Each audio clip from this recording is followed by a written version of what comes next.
Hello, everybody, and welcome to the first episode of Student Source. My name is Matthew Wang. I'm joined by my two co-hosts, Kavyan Patel and Kishore Giridharan.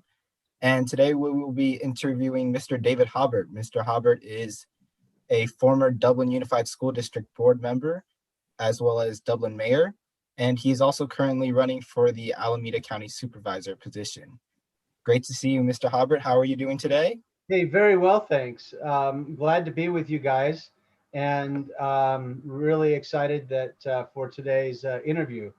Um, I'm happy to answer any questions that you have, and really happy that you invited me here. Great to have you. Can you tell us a little bit about yourself? Yeah, so I'll start with a little bit about myself. That's one of the first questions, and so you did a great job explaining that I'm the current mayor of Dublin. Before that, I was a school board trustee for 10 years, and so a community servant now for 18 years, and currently running for the next stage for me would be county supervisor. It makes sense to go from school board to mayor on the city council to county supervisor. And the county supervisor retired, and he's supporting me to take his place. So I'm very proud of that. I can tell you, though, that a little bit about me. I'm the oldest of 6 children. I grew up in Southern California. I was actually born on a military base in Europe, in Germany, during the Vietnam War time frame. My dad was in the Army, and my brother and I were born in Germany. And when he went to Vietnam, we flew back to America with my mom, and we stayed there until my dad was done with his military service, and then he came and joined us. I went to school in Southern California, Cal State Northridge for a finance degree, and UCLA for my MBA. And I started working for a large company, Nestle Food Company, one of the largest food companies in the world, and that let me travel all over the place, mostly in the US, but also in Europe, and sales and marketing roles for Nestle Food Company. I also spent time with PepsiCo, another very large food company, and then I went over to Safeway, which is a very large grocery company. So mostly in the food business, in sales and marketing roles. But 10 years ago, I started my own consulting business. And here in the Bay Area, we know technology is so important. And I started my own consulting business with sales and marketing roadmaps for tech companies. And I've been CEO advisor. I've been business development lead. I've been an investor in some companies as well. And pretty much for the last 10 years, been working on small projects for companies here in the Bay Area and really around the country, actually, for small companies, startups, and CEO advisory roles. So I've done that along the same time that I have been mayor and school board trustee, because those jobs are mostly volunteer jobs. We get a small stipend, but not a paycheck. And so been working as my own consultant, and at the same time as being mayor and school board trustee. So father of 3, all my daughters went to school here, K through 12 public education in Dublin. They all 3 went on to university. My youngest is now a junior at Baylor University in Texas. And so they're all out. My oldest graduated and now works for UC Irvine on campus there in the administration department. And my middle is starting work at the School of Imagination with occupational therapy. So my wife and I now have been married for 29 years. And so having grown up in Southern California, we've lived here for the last 20 years.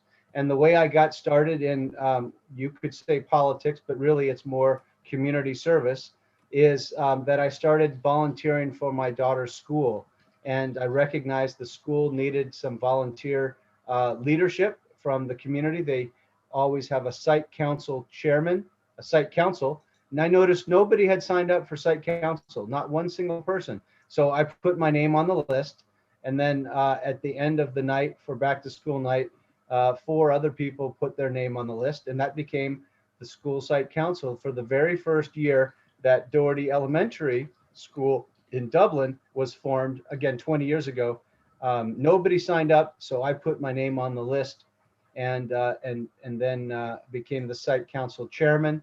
And then from that, I decided to run for school board, really to make a better school system, a better school district for my family and for everyone's family. I knew they needed better leadership, so I stepped up to the plate to help out. Another thing about me is that as I grew up, I was a Boy Scout, and ultimately worked hard and attained my rank of Eagle. So I'm an Eagle Scout. I go to many Eagle Courts of Honor, as the mayor is often invited, and I get to sit in the Eagle's Nest whenever they have a Court of Honor. If you know what that is, it's a special honor to be an Eagle attending an Eagle Scout Court of Honor. So I've been able to do that many times.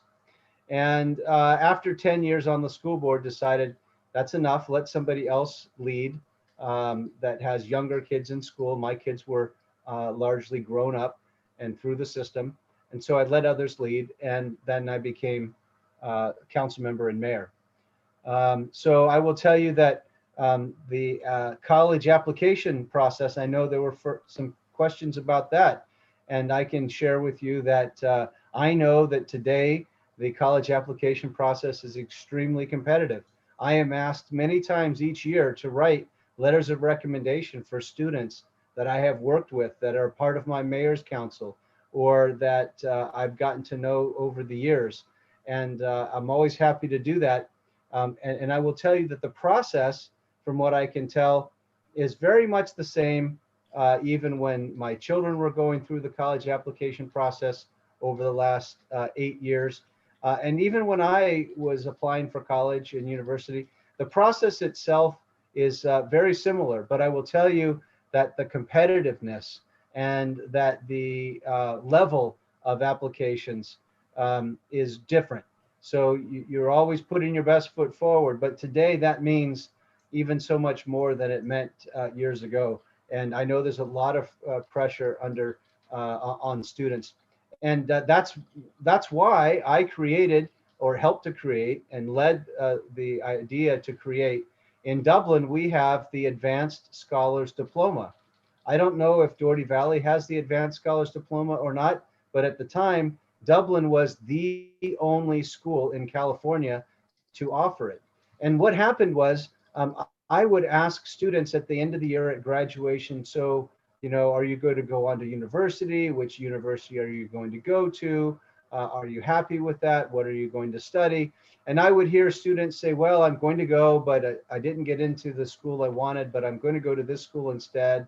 Or I didn't get into the four-year university, so I'm going to go to community college instead. Or I didn't get accepted under the major that I wanted, so I have to be under a different major, all of these things. And I said to myself, as a school board trustee, every year we measure things like graduation rates. What percentage of our students graduate from high school? And guess what? It doesn't take a rocket scientist to figure out 99.9%, 99.99, 99.92, 98.999. It's in the high, near 100%. So I kept saying, why do I care if it's 99.9 or 99.8? The difference, it doesn't matter. What really matters, because graduation is not the goal, it's do our students get into the university of their choice?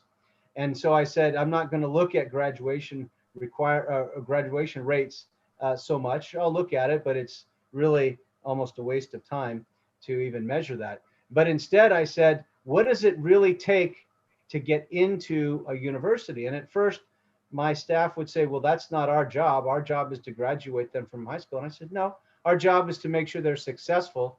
And so what does it take to actually get into university? And at first they said, well, there's this thing called the A to G requirements. You have to have something met in requirement A and B and all the way to G.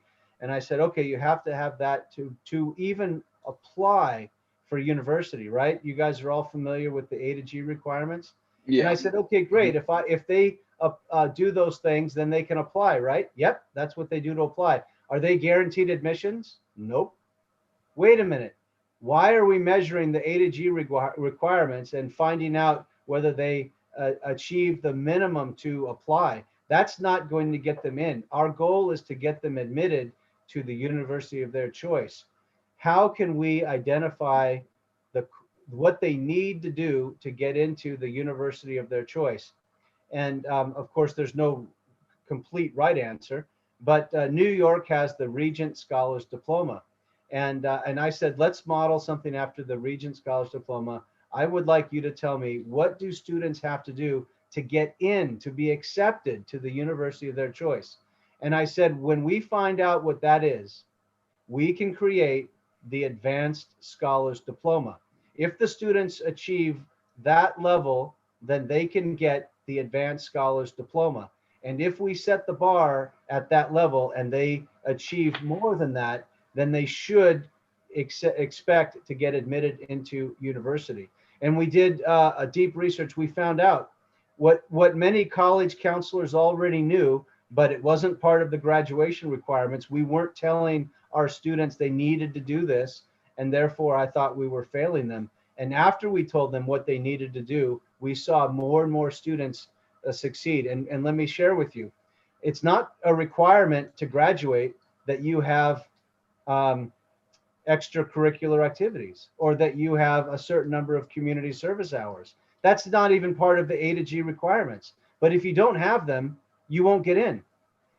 4 years of math and science, only 3 are required, but if you don't do 4, you're probably not going to get in. For the foreign language requirement, it's only 3 years to apply. That's the minimum to apply, but you will not get in if all you do is take 3 years of a foreign language. You need to take 4. They don't even tell you how many AP and honors courses you should have, but it's somewhere between 6 and 8. If you're not taking between 6 and 8 AP and honors courses, again, it's not required, but if you don't do that, you won't get in. So if you don't have certain test scores and so on and so forth, we established a very nice set of requirements. If you do these things, you can have the Advanced Scholars Diploma. It's only an extra sticker. That's all it is. But when you look at it deeply, your transcript, your resume will be something that should get you admitted to the university of your choice. It's not a guarantee. But I want to tell you that our students were so resilient. And as you know, students can get a little competitive. When they see the hurdle rate, they'll do what it takes to get over that hurdle if they can. It was simply setting the bar at the right level. And just graduating from high school was not high enough. Just completing the A to G requirements was not high enough. We set the bar where it needed to be for you to get into the university of your choice. And we call that the Advanced Scholars Diploma. I'm thankful that we did that. Dublin High still does it. It may still be the only school in the state. I don't know. But I can just promise you that by putting the bar where it needs to be and showing students what they need to do, more of our students get into the university of their choice. More of our students earn National Merit Scholar. More of our students go on to be the best that they can be individually and be more successful. So we did that about 10 years ago now. I think the data is pretty clear that it was very, very successful. So anyway, what I meant when I started this was to say the process of applying has been the same, but now all of a sudden, wow, you really need to have 4 years of foreign language, math, and science. You really need to stretch yourself with AP and honors. You really need to have extracurricular activities and community service. The competition has gotten very, very tough over the years. The other thing that's a little bit different, we didn't have nearly as many international students that were applying for university here in America when I was applying for university. And even, I think maybe even 10 years ago, not as many. Today, you're competing with students from around the world who want to come to the United States for university.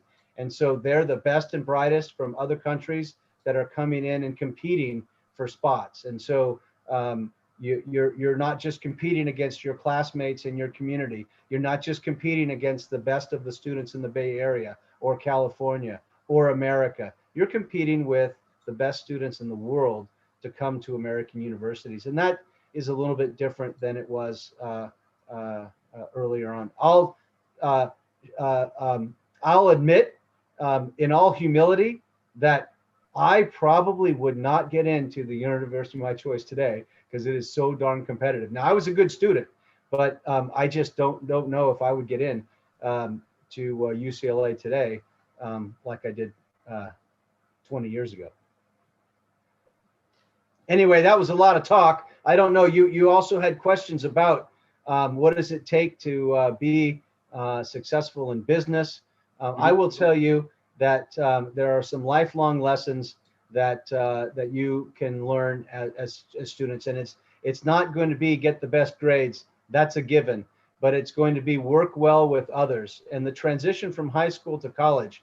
In high school, you all know who each other are. You all go through roughly the same routine with school, although this year with COVID, it's maybe a little bit different, but everyone in high school knows what everyone's doing. In university, not that way at all. You don't have a set regimen. You have your course schedule, but it's not like everybody's watching, did Matthew go to period 1 today or not? Nobody cares. And Matthew's mom isn't going to be making sure he went to school today. So you got to realize that you have to have it within you, not the structure that you have. It has to be within you to succeed. You have to learn to work well with others, and there's a lot more team assignments at university. And then from after university, when you get into the workforce, same kind of thing. A lot of teamwork. People know you by what kind of person you are. And they may respect how smart you are, but they're going to like you for what kind of person you are. And I can tell you that you'll largely be more successful based on how well people like you as opposed to how smart you are. There are some, wizards out there that can create their own companies and can be individual contributors and on their own just be brilliant. But for the most part, if you work for a company on a team, it's going to depend on whether people like you or not.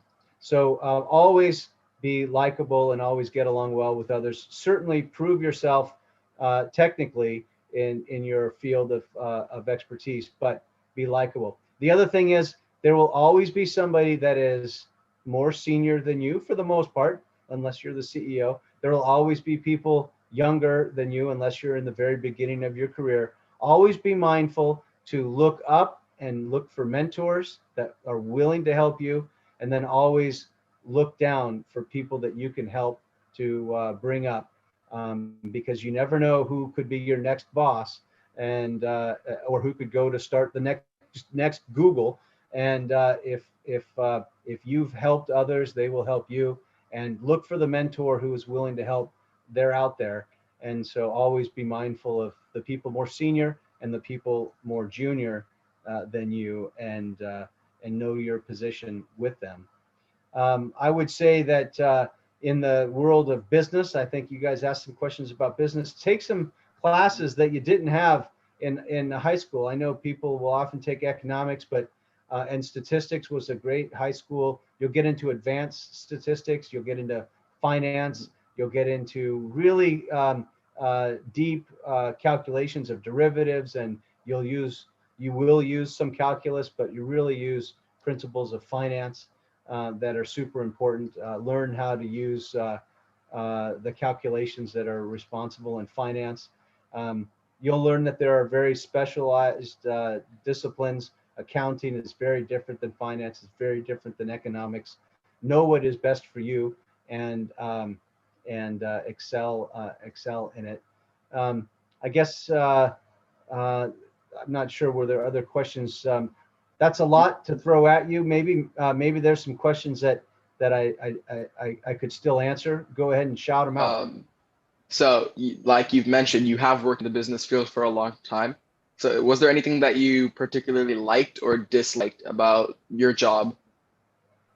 Yeah, I'll tell you that any job you have, there are likely going to be days that you didn't like, and likely days that you really did like. I will tell you that finding that sense of accomplishment, whether it's a project that you worked on or a milestone that you achieved, I would tell you, don't count the number of days at a job. Instead, count the number of accomplishments achieved. And so if an accomplishment happened in a week, no problem. If it happened in 6 months, okay, that's a different accomplishment. But don't count the days, count the accomplishments, and count the quality of accomplishments that you've done. Always wear your accomplishments as a badge of honor, not number of days or years of service. I would always tell you as well to be very mindful of your career. Nobody is going to care about your career nearly as much as you will care about your career. So be mindful of it. Always be in a place that you're growing. Where I found the most enjoyment is when there were new things to accomplish, where there were new goals to make, where there were new accomplishments to make. And if I was in a position that I had been there, done that, well, time to move on. Now, that said, you can't hop from job to job, month to month. You know, you have to be mindful. I would always tell you that in some jobs, you'll find that the first year is probably a lot about just learning what's going on. And that second year, you'll be able to get much deeper and accomplish more in that job than you did in year one. And by the third year, you're probably mastered some things. Maybe you mastered in year two, or maybe you didn't. But by year three, you'll likely have mastered and maybe have taught others that are more junior than you and worked alongside. Don't expect to be a master in year one, and don't expect after year three that you can continue to challenge yourself.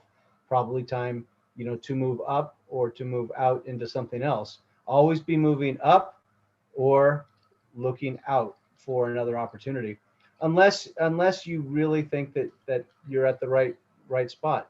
I can tell you that it's always advisable as well to keep a work-life balance. And so no matter where you work, you're probably going to have a family, and family is going to be always first, but not always first. I mean, it truly is in the long run always first, but there are times when your job is going to take you know, a needed priority. But balance those things. There will be times when your family must take a priority over your work, and you just have to know when that is.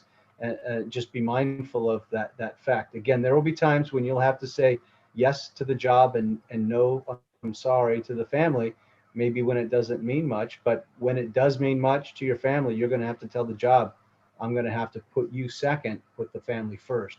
And that's always a tough thing. I can't give you a formula for that. It's just something that you need to be mindful of. I will say that to the extent you can prepare yourself for that mindfully, you'll be better off.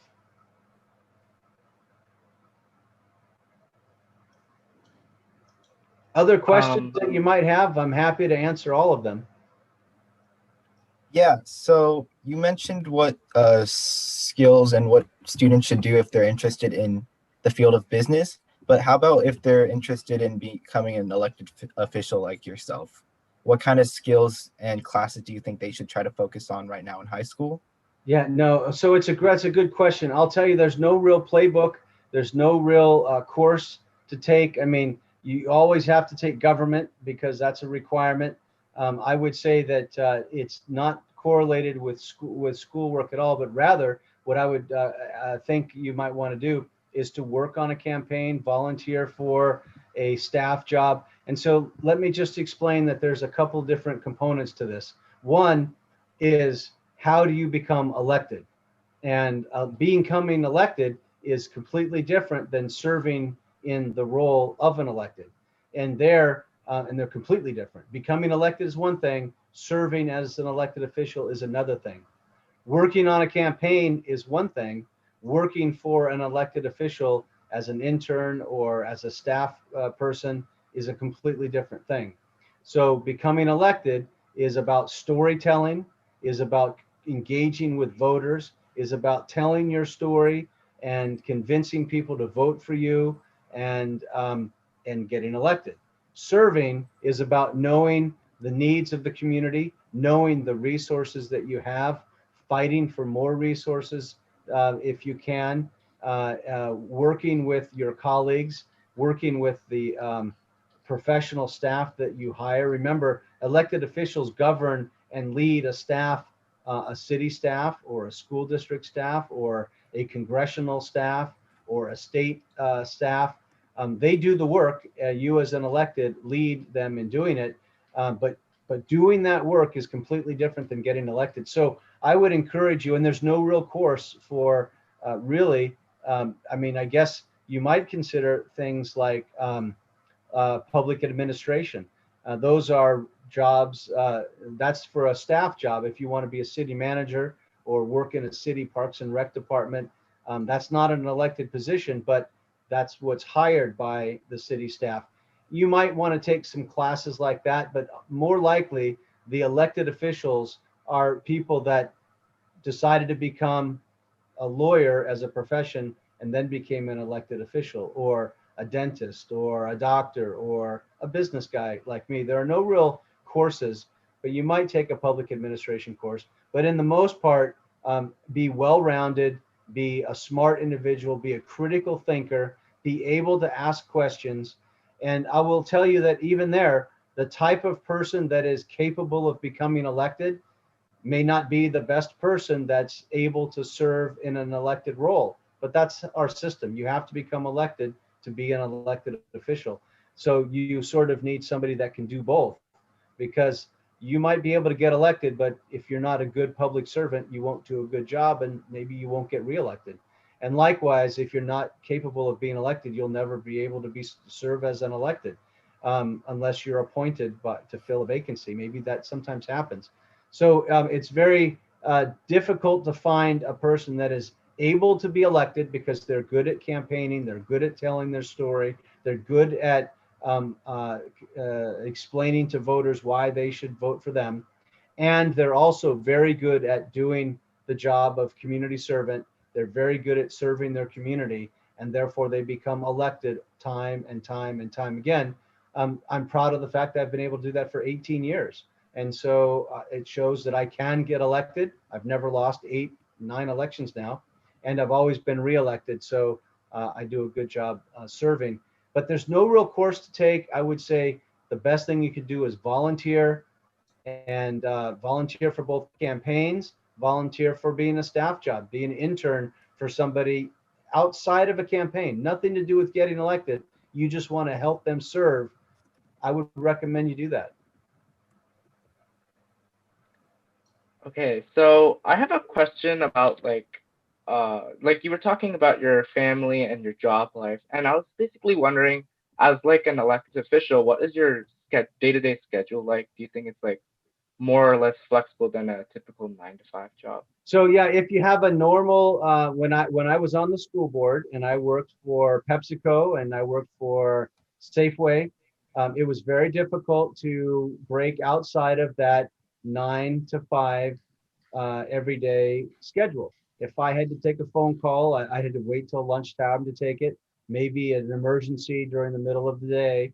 But mostly I'm checking emails late at night. I would often work until midnight or maybe get up at 6 in the morning and check emails or send emails back.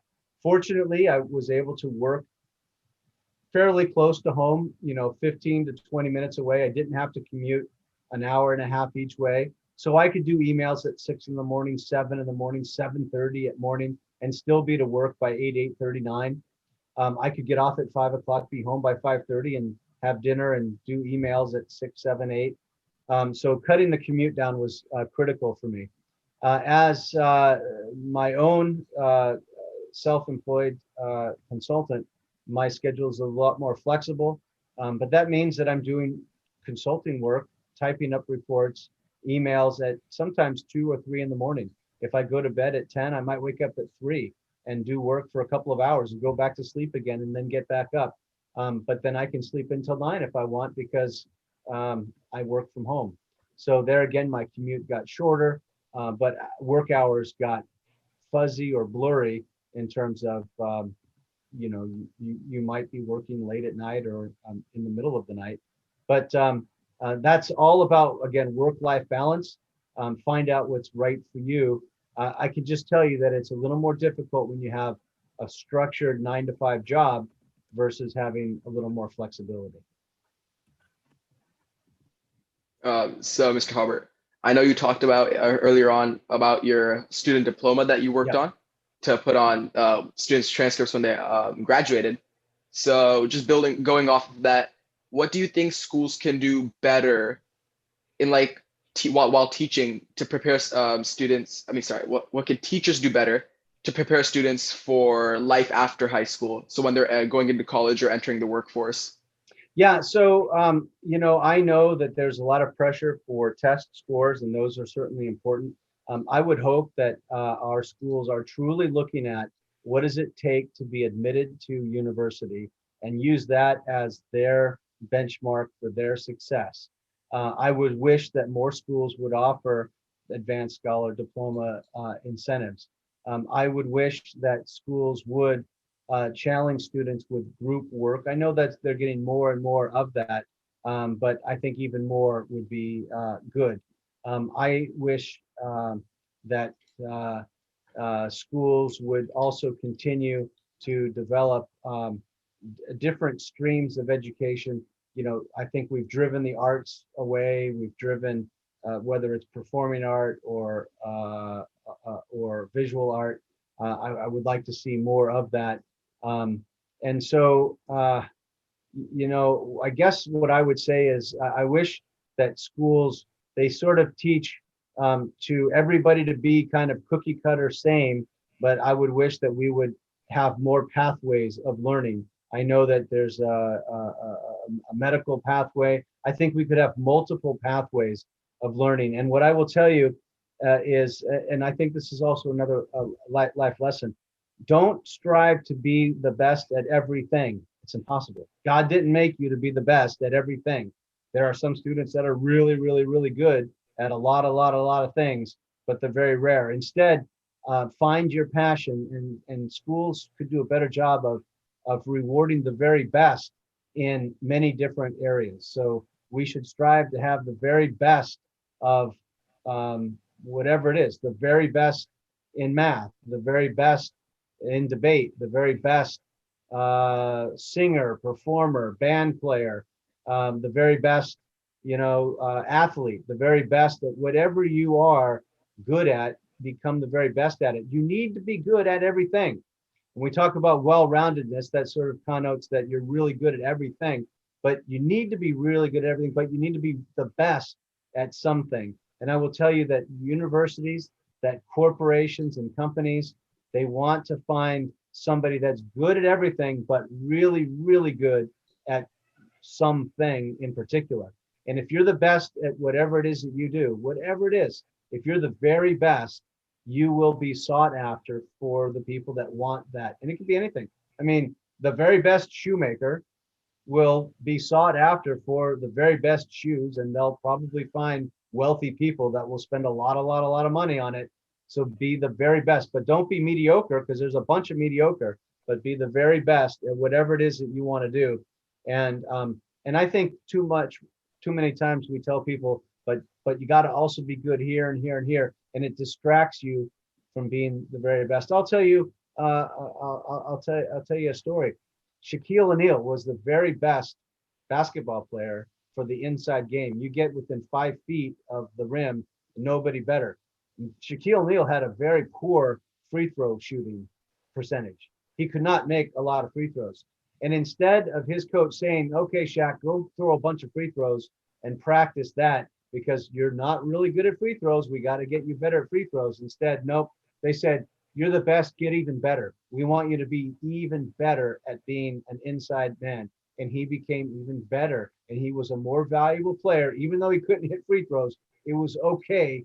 They didn't like it, but they had to pick one or the other. It was a much better return for him to be a better inside player than for him to learn to make a couple extra free throws.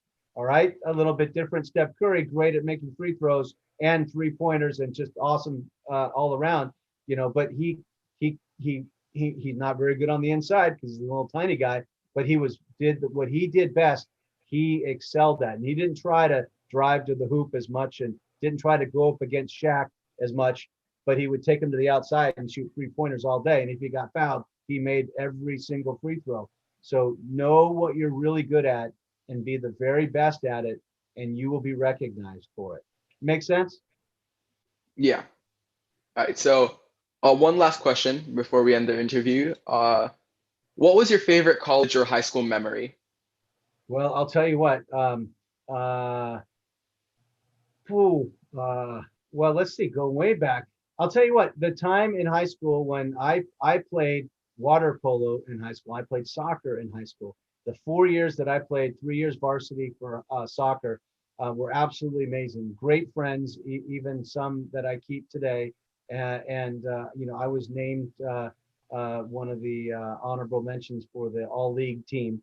But my senior year, we started a water polo team, and it was the first time. I'd never played water polo before, but I loved swimming, and I grew up near the ocean, so we always would go to the ocean. But I played a sport that I'd never played before, and we weren't very good at it, but we had a lot of fun. And I will just tell you, having fun in high school playing water polo was just awesome. But I can tell you, in college, I joined a fraternity, and friends that I still keep today that I would say we just had great times as fraternity brothers, studying together, asking questions about finance, and trying to, in the early stages of computer programming, how to, doesn't even compare to what you guys do today, but trying to understand and learn together with fraternity brothers was a highlight of mine. But then also, I'm one that met their special friend for life, became my wife. And meeting that special person that catches your eye, that you date and then ultimately marry, I would say those are probably the highlights of my college career. Notice I didn't say getting an A in my stats class, okay, or my finance class. I will tell you that I am proud that the last couple of years of undergraduate, I did really kick into gear and got almost all A's because I knew I wanted to get into UCLA. And so I had to do that.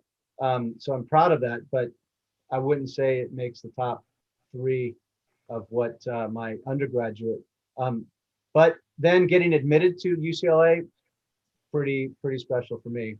And having my MBA from UCLA is something I will always treasure. Here, again, I will tell you, do try to get into the university of your choice, stretch yourself, apply to 2 or 3 or 4 stretch schools, apply to 2 or 3 or 4, you know, sure thing. Well, certainly a couple of fallbacks, sure things, but don't concentrate on too many of those.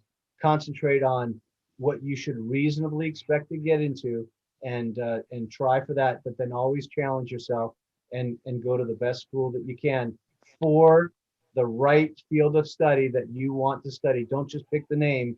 Go there for a reason, because there's probably another school that's a better fit than just the name. But go into the best school that fits what you want to do, and try super hard to get in there. Don't quit. Do everything you can. You only have one shot at getting into that university, and get into the best one that you can. Oh, Mr. Haubert, thank you so much for taking out the time to talk with us. We really appreciate it. Good. I'm glad. Hope I answered all your questions. If you think of something down the road, Matthew, I'll see you around. No problem. The others, if you have any questions, don't hesitate to ask. Really appreciate you guys helping out the campaign as well. Thank you for all of that help. And let's just always keep in touch. I'm here to help you be successful. Thank you so much.